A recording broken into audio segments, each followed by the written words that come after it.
know that my hope is found in the name of Jesus. Ooh, you say you're working everything for my good. Shalom kepada seluruh jemaat GBP Teman Firdaus dimanapun berada. Selamat hari Minggu, selamat beribadah, dan Tuhan Yesus memberkati kita semua. Hari ini saya diberikan kepercayaan untuk menyampaikan kebenaran firman Tuhan pada hari ini. Saya bersyukur dan sangat bergembira karena kasih setia Tuhan penyertaan sehingga kita bisa bertemu lagi hari ini. Baiklah Bapak Ibu Saudara-saudari yang dikasihi di dalam nama Tuhan Yesus, sebelum saya menyampaikan kebenaran firman Tuhan pada hari ini sebagai orang percaya, marilah kita bersatu hati di dalam doa. Allah pencipta langit dan bumi, kami bersyukur untuk kasih setia penyertaan yang Bapa berikan dalam kehidupan kami sehingga hari ini kami bertemu lagi. Saat ini kami akan menyampaikan kebenaran firman-Mu Tuhan. Namun sebelum hamba menyampaikan kebenaran firman-Mu, ampuni, layakkan dan kuduskan dan sucikan hamba. Biarlah kebenaran firman Tuhan ini boleh menjadi berkat bagi setiap yang mendengarnya. Setiap kuasa gelap, kuasa dunia yang mau mengganggu, yang mengambil firman ini daripada kami, hamba berdoa patahkan, putuskan dalam nama Tuhan Yesus. Berkati dari awal, pertengahan sampai akhir. Terpuji nama-Mu Bapa. Dalam nama Tuhan Yesus hamba berdoa dan mengucap syukur kepadamu. Haleluya. Amin. Baiklah Bapak Ibu Saudara-saudari yang dikasihi di dalam nama Tuhan Yesus, tak terasa sekarang kita sudah di bulan Juli ya. Hari ini saya akan menyampaikan satu kebenaran firman Tuhan. Saya ambil dalam kitab Wahyu. Kitab Wahyu pasalnya yang ketiga ayat 19 sampai 20. Saya akan membacakan buat Bapak Ibu Saudara-saudari. Wahyu pasal 3 ayat 19 sampai 20.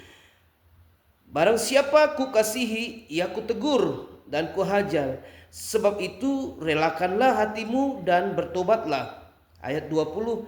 Lihat, aku berdiri di muka pintu dan mengetok. Jikalau ada orang yang mendengar suaraku dan membukakan pintu, aku akan masuk mendapatkannya dan aku akan makan bersama-sama dengan dia dan dia bersama-sama dengan aku. Demikian jauh pembacaan firman Tuhan pada hari ini. Berbahagialah kita yang mendengarkan dan mau melakukan dalam kehidupan kita sehari-hari. Amin. Baiklah Bapak Ibu Saudara-saudari yang dikasihi dalam nama Tuhan Yesus, saya memberi tema pada hari ini yaitu dibersihkan untuk menghasilkan buah. Jadi dibersihkan untuk menghasilkan buah. Dalam kitab Wahyu ini, kalau kita melihat kitab Wahyu ini, kalau orang teologi selalu berbicara kitab Wahyu identik dengan eskatologi, yaitu tentang kedatangan Yesus kedua kali. Jadi kalau orang berbicara tentang kedatangan Yesus pasti ada hubungannya dengan kitab Wahyu. Kitab Wahyu ini adalah kitab dalam Alkitab paling terakhir dalam Perjanjian Baru. Yohanes ini adalah suatu penglihatan Yohanes yang dikuasai oleh Roh Kudus ketika dia berada di Pulau Patmos. Dia dikuasai oleh Roh Kudus dan dalam penglihatan itu Yesus berkata, tuliskanlah dan kirimkan kepada 7 jemaat. 7 jemaat. Nah, itu 7 jemaat itu di mana aja? Ada di Efesus, di Smyrna, Pergamus, Tiatira, Sardis, Philadelphia, dan Laodikia. Jadi ini adalah kalau kita baca dalam kitab Wahyu pasal 3 ini adalah dituliskan untuk jemaat di Laodikia. Tetapi kalau kita melihat 7 jemaat ini, sebenarnya kalau Bapak Ibu bertanya, kira-kira 7 jemaat itu sekarang ada di mana?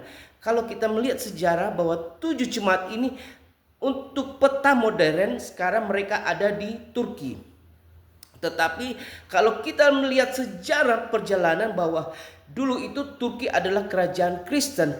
Tetapi setelah dikalahkan oleh Ottoman, maka dijadikan menjadi negara Islam. Makanya kalau Bapak Ibu pergi ke Turki, masih akan menemukan sinagoge atau tempat peribadatan orang Yahudi.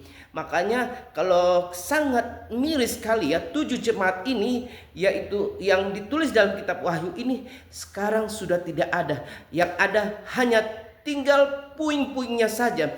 Tetapi surat 7 jemaat ini bukan hanya ditujukan kepada jemaat di Laodikia saja, tetapi juga ditujukan untuk Bapak, Ibu, Saudara, dan saya. Artinya, jika engkau mau kalau kita baca, barang siapa kukasihi, ia kutegur dan kuhajar. Sebab itu relakanlah hatimu dan bertobatlah. Ini adalah tulisan untuk jemaat yang terakhir di Laodikia. Ada 7 jemaatnya Bapak Ibu, jadi ingat itu. Oke, jadi kita kembali lagi ke laptop. Dibersihkan untuk menghasilkan buah. Bapak Ibu, saudara-saudari yang dikasihi di dalam nama Tuhan Yesus, didikan dan teguran Tuhan adalah kasih Tuhan kepada umatnya, adalah bentuk kasih Tuhan kepada umatnya. Misalnya ini kita lihat seperti orang tua mengasihi anaknya. Tidak ada orang tua yang menegur anaknya kalau anaknya tidak melakukan kesalahan. Makanya diumpamakan teguran dan hajaran Tuhan itu seperti Bapak orang tua kepada anaknya. Kita bersyukur kita mempunyai Allah yang luar biasa. Kita memanggil Tuhan kita dengan sebutan Bapa, sehingga hubungan itu begitu dekat. Didikan dan hajaran Tuhan itu adalah bentuk kasih Tuhan kepada anaknya, seperti orang tua. Ketika anak melakukan kesalahan, pasti orang tua akan menegur, dan tak sedikit juga dengan agak keras, mungkin dengan cubitan sedikit. Oke. Tuhan menghajar kita dengan maksud dan tujuan untuk kita kembali kepada tujuan, atau menghajar kita agar kita kembali kepada jalurnya. Nah, pada banyak waktu awal-awal kuliah, ada banyak perdebatan dengan teman-teman.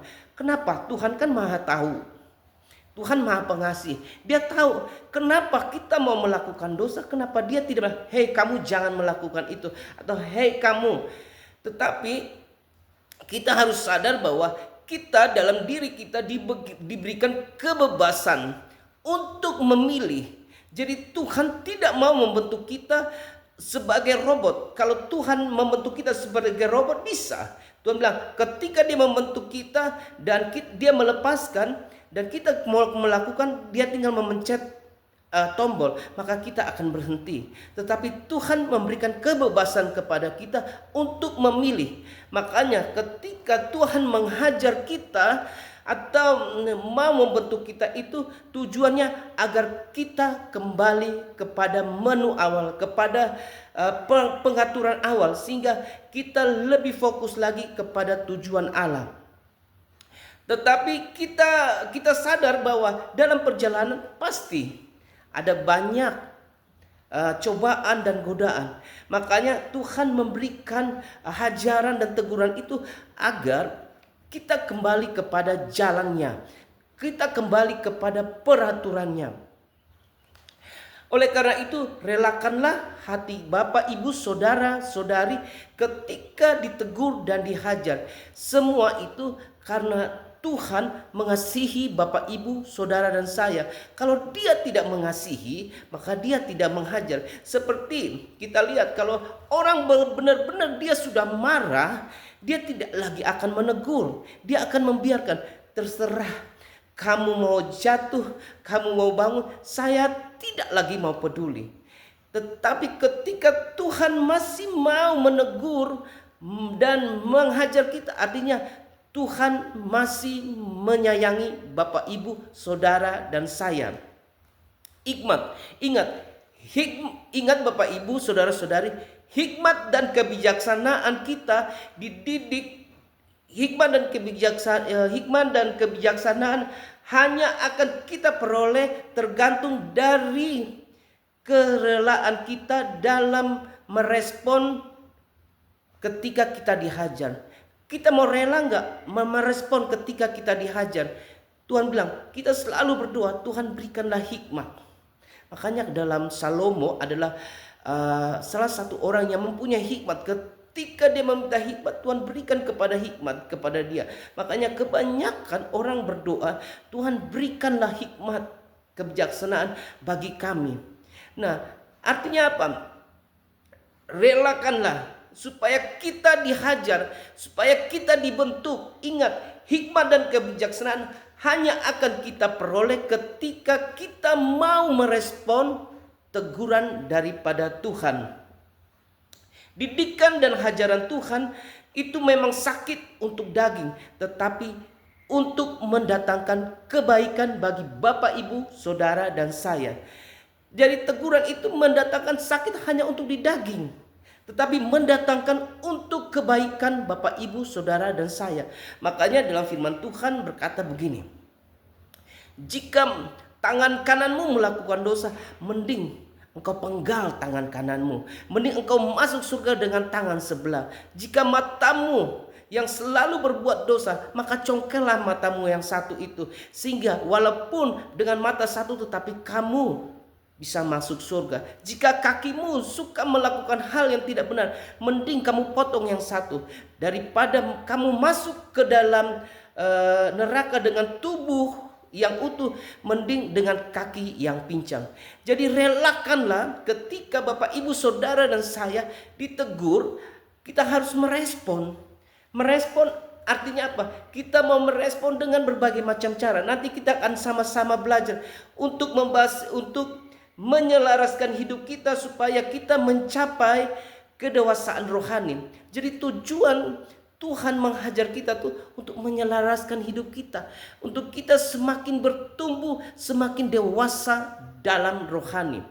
Orang yang sudah dewasa dalam rohani, dia tidak lagi ada dendam, tidak ada lagi iri, tidak ada lagi sakit hati, dia tidak mengeluh lagi, tetapi dia semakin dewasa dalam rohani. Artinya kita harus, Bapak Ibu, harus merespon semua yang kita alami itu dalam kehidupan kita. Pasti ada rencana Tuhan dalam kehidupan kita. Ada juga saya melihat kemarin, saya membaca di media, ada sampai orang anaknya membuang orang tuanya, membiarkan di masa tuanya orang tuanya dibuang. Saya tidak habis berpikir, bagaimana seandainya kita mengalami, di mana kasih itu? Anak dibesarkan, disekolahin, ketika sudah besar malah orang tuanya ditelantarkan. Makanya didikan dan hajaran Tuhan itu memang sakit, tetapi hanya untuk daging, tetapi untuk merespon sehingga kita menjadi dewasa dalam rohani, sehingga kita tidak lagi menyakiti orang lain, kita tidak lagi menyia-nyiakan orang lain, kita menghormati orang tua kita. Orang yang tidak menghargai orang tua itu adalah orang yang luar biasa. Makanya dalam firman Tuhan, hormatilah ayah dan ibumu supaya umurmu dipanjangkan di tanah yang dijanjikan Tuhan kepada Bapak, Ibu, Saudara, dan saya. Oleh karena itu, ketika ada orang tua menegur kita, jangan berkeras hati, jangan bandel, jangan menggerutu. Tujuannya apa? Untuk kebaikan Bapak, Ibu, Saudara, dan saya. Saya akui dulu ketika saya belum dewasa, ketika saya ditegur sama orang tua, saya mungkin sebagai anak-anak marah, kesal, jengkel. Tetapi saya belum dewasa, saya belum mengerti. Hari ini ketika saya sudah belajar firman Tuhan, saya merasa berdosa. Tuhan, dulu saya suka melawan orang tua saya suka membandel, saya suka tidak taat pada orang tua. Saya minta mohon maaf. Artinya apa? Kita harus merespon. Respon dari hajaran Tuhan itu berbagai macam cara. Nah, hari ini kita akan sama-sama belajar bagaimana respon kita ketika Bapak, Ibu, Saudara, dan saya ditegur atau dihajar oleh Tuhan. Kita akan sama-sama belajar bagaimana respon kita, seharusnya respon kita ketika dihajar dan dibentuk oleh Tuhan. Yang pertama adalah rela dan bertobat. Kita baca dalam ayat 19 dari pembacaan yang tadi, yaitu bagaimana respon kita. Barang siapa ku kasihi, ia ku tegur dan ku hajar. Sebab itu relakanlah hatimu dan bertobatlah. Artinya apa? Kita harus rela. Tuhan sayang kepada Bapak, Ibu, Saudara dan saya, sehingga Dia mau menghajar. Barang siapa ku kasihi, maka ku tegur. Artinya apa? Tuhan mengasihi Bapak, Ibu, Saudara dan saya, sehingga Dia menegur. Firman ini berkata, jangan pernah mengeraskan hatimu. Jangan pernah, aduh Tuhan, kenapa sih begini terus menjadi, kok saya belum rela gitu. Kenapa harus Dia mengambil? Saya punya kesaksian, saya punya teman yang orang tuanya, ayahnya dipanggil pulang oleh Tuhan. Ibunya begitu menangis, histeris sampai dia menyalahkan Tuhan. Tuhan, kenapa? Kenapa ini bisa terjadi? Sehingga dia menyalahkan diri sendiri. Waktu itu ibunya tidak bisa apa-apa. Saya tidak bisa apa-apa, saya cuma ibu rumah tangga. Tetapi ini ada maksud Tuhan. 15 tahun teman saya itu tidak menjadi pasrah dan menyerah dan hampir menyalahkan Tuhan. Tapi hari ini, kemarin saya bertemu dan dia bercerita, saya bersyukur. Ternyata Tuhan mempunyai rencana yang indah. Waktu suami saya dipanggil, saya waktu itu tidak bisa bekerja, tidak bisa mengandalkan Tuhan. Tetapi ketika suami saya dipanggil, akhirnya saya sadar saya harus mengandalkan Tuhan. Saya rela, akhirnya saya berusaha dan dia menjadi single parent. Dan hari ini dia menjadi orang yang luar biasa. Anak-anaknya sekolahnya bagus dan dia bisa berhasil. Artinya semua itu ada maksud dan tujuan Tuhan di balik hajaran Tuhan. Yang kedua, bersyukur dan bersukacita. Bagaimana ketika kita merespon, ketika kita ditegur dan dihajar? Sebagai manusia kita kok harus bersyukur dan bersukacita. Kita sama-sama membaca dalam Amsal pasal 13 ayat 24. Siapa tidak menggunakan tongkat benci kepada anaknya, tetapi siapa mengasihi anaknya menghajar dia pada waktunya. Garis bawahi, pada waktunya. Artinya kita harus bersyukur dan bersukacita. Tuhan menghajar kita itu ada pada waktunya, bukan setiap saat. Mungkin kita berjalan sudah tidak di jalannya lagi, mungkin kita sudah agak sedikit melenceng. Makanya firman Tuhan berkata, saya akan menghajar pada waktunya. Siapa yang mengasihi Tuhan Yesus Kristus, percaya dia akan dihajar. Sehingga banyak yang bertanya, bang, kok saya semakin kenal dengan Tuhan, kok semakin semakin banyak masalah, banyak ada aja saja pergumulan. Artinya apa? Kita harus bersukacita. Tuhan mungkin ingin membuat kita membersihkan hidup kita lebih baik dan lebih baik lagi, supaya kita merespon ketika kita ditegur itu, kita bersyukur. Tuhan bilang apa? Tetaplah bersukacita, bersukacitalah senantiasa. Jadi ketika Bapak Ibu mungkin berkata bahwa oh gampang, Pak Pendeta ngomong gampang, tetap bersyukur dan bersukacita. Bapak tidak mengalami seperti apa yang kami alami. Tetapi firman Tuhan hari ini berkata, tetap bersyukur dan bersukacita. Karena apa? Tuhan tidak menghajar kita melebihi kekuatan kita, tetapi Dia akan menghajar dan menegur kita pada waktu kita salah melangkah dan pada waktu yang tepat. Jadi ketika kita sudah salah melangkah, maka Tuhan akan menegur Bapak, Ibu, Saudara dan saya. Yang ketiga, respon kita. Bagaimana respon kita ketika kita dihajar dan ditegur? Jangan menggerutu dan marah-marah, bahkan sampai marah kepada Tuhan. Nah, ini yang seringkali terjadi dalam kehidupan kita. Kita akan pernah bertemu dengan banyak orang dan mereka marah kepada Tuhan. Tuhan, saya sudah melayani, saya sudah bertobat, saya sudah tidak melakukan hal ini lagi. Kok kenapa saya masih melakukan, saya ditegur, saya mendapat seperti ini? Artinya apa? Kenapa kita sampai marah? Sampai ada beberapa teman saya pernah sampai marah dan tidak mau datang lagi bergereja. Karena apa? Dia merasa bahwa dia sudah tidak melakukan dosa lagi. Itu menurut pikiran dia. Tetapi menurut Tuhan beda. Jadi jangan pernah Bapak Ibu untuk marah sampai tidak mau menerima teguran dan hajaran Tuhan, sampai akhirnya marah dan akhirnya tidak mau lagi bergereja. Ini fatal sekali. Semua itu ada maksud Tuhan. Kalau kita baca dalam Yohanes 15 ayat 2 berkata begini. Yohanes 15 ayat 2 berkata begini. Setiap ranting padaku yang tidak berbuah dipotongnya, dan setiap ranting yang berbuah dibersihkannya, supaya ia lebih banyak berbuah.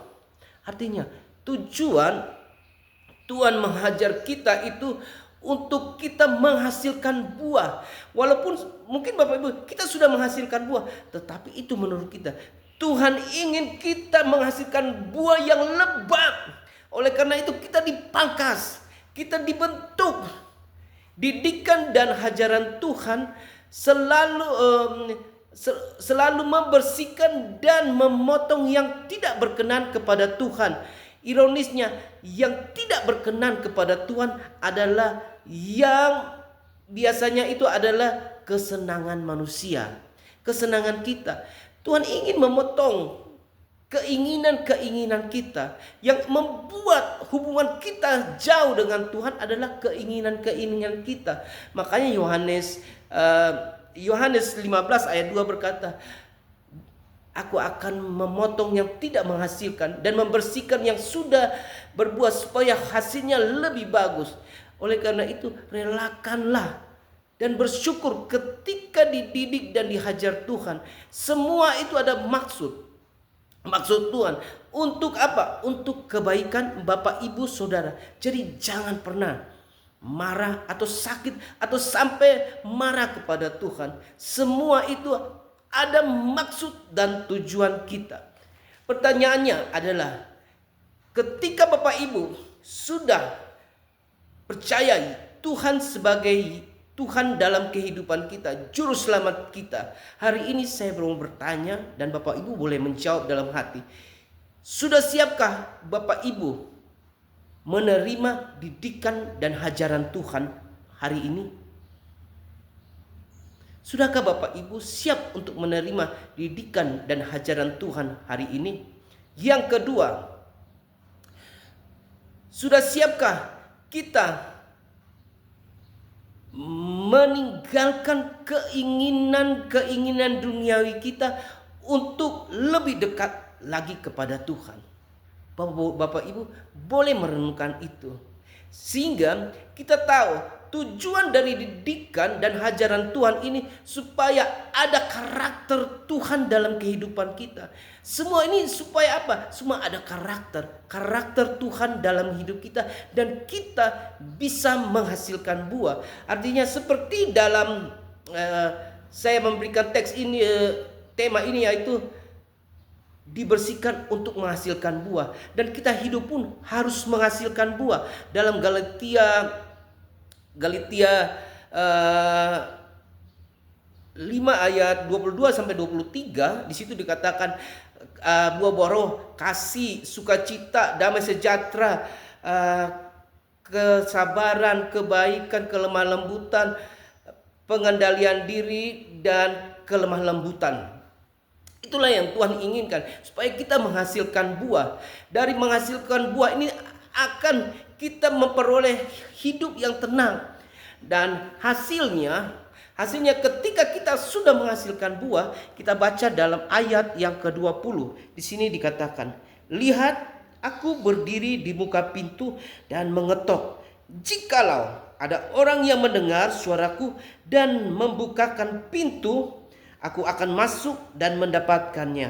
Dan aku akan makan bersama-sama dengan dia, dan dia bersama-sama dengan aku."